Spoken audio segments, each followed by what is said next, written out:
Hello and welcome, guys. This is Money Fit MD. For those that don't know, I'm your money and mindset coach, and I work with women physicians to help us get our finances organized, decluttered, so we can live consciously and spend well. So today I am going to be talking about credit cards. Yes, they get a lot of bad reputation. People talk about how credit cards are bad for you. I actually don't agree with them. I think that credit cards are good for you. But I think that misusing credit card is bad for you.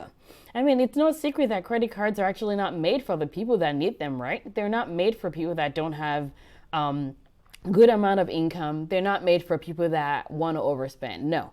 But if you're someone that you are pretty confident in your spending plan and you're mostly able to keep on top of how you plan and spend your money, credit cards are good for you. And today we're going to talk about how to adult with credit cards, how to use credit cards the way they should be used.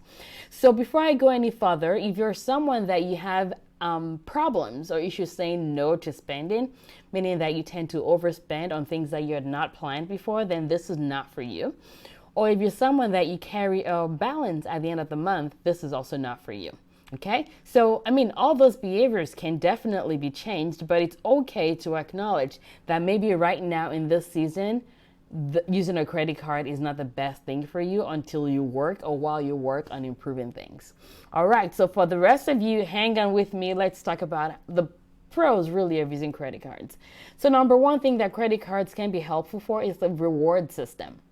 Okay, and this can be points or can be cash back or free flights or whatnot. Again, they're not made for you. They were not, credit card companies didn't wake up and say, how am I going to make your life great today? How am I going to make you money? No. They are looking at you and they're considering you to be three sources of income for them. They're hoping, one, that you will overspend. Number two, they're hoping that you can pay some interest. And number three, they're hoping that you would pay late, right? So if you've been watching my videos, and if you're someone that hasn't automated your finances yet, I want you to go back and look at my video on automating your finances. I don't remember what episode it is, but you can go based on the title. But cash points, cash back, and reward points can be very useful. And in fact, every year we use that to buy gift cards for teachers at the end of the year. It's great. It's an encouraging way. It's something we look forward to, and we're able to get free flights. We get free points for hotels. We book vacations with points because I almost never do cash or debit card for almost nothing. Okay. So number one thing that it's useful for is your reward system, the cash back or the point system. Number two thing is when you're traveling, it's just easier and convenient to carry a credit card. I mean, yes, have some cash with you, but oh my goodness, carrying around a bunch of dollars is just not easy at all. But if you have a credit card, it makes it easier for you to carry around. It's portable.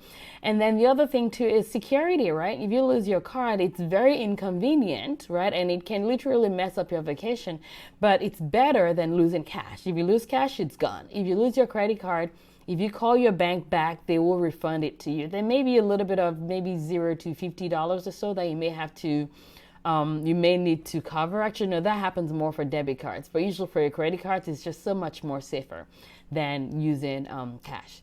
The other thing is car rental insurance. This is huge. And in fact, before I found out about this before I found out about this benefit, whenever we travel and get car rentals, we would have to pay for insurance. And then I realized that I'm like, what the heck? Why didn't anybody tell me that with this credit card, I get car rental insurance included? So make sure you check with your credit card. If you have that benefit, definitely you want to take advantage of it. And then number four thing is to build your credit score. I know you cash lovers are like, well, if you pay everything off in cash, you're not going to need a credit. But let's be real. We do need our credit score. It's great for even things like your student loan, to get your student loan financed. I know you're like, well, pay it off. You don't always have to pay everything off.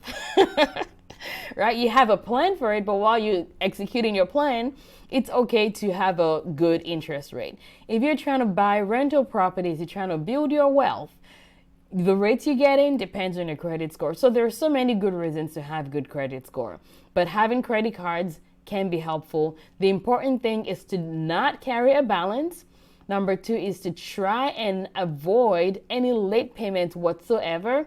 And also having a low utilization score is important for your credit score. So if you have any troubles or questions about simple tips on improving your credit score, I had a video for that a couple weeks ago, so check it out on my page, okay?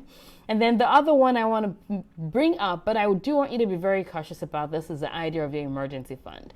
Credit cards are not meant to be your first line of defense. However, when it comes to a ladder approach to having an emergency fund for when the roof comes leaking, the credit card can come to your rescue then. So as I've mentioned in previous videos, our credit card is something that we plan on having around our 6 months if we have an emergency. And the reason why we do that is we don't want to have cash around. We like for our money to work for us.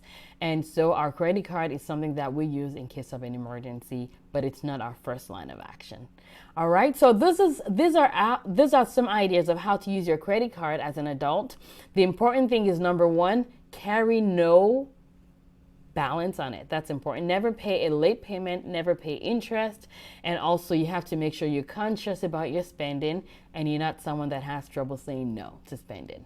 So I hope this has been useful for you. If you have any other suggestions on how you use your credit card as an adult, let me know below. Have a fantastic rest of the week. And again, it's your money coach, MoneyFit MD. Bye-bye.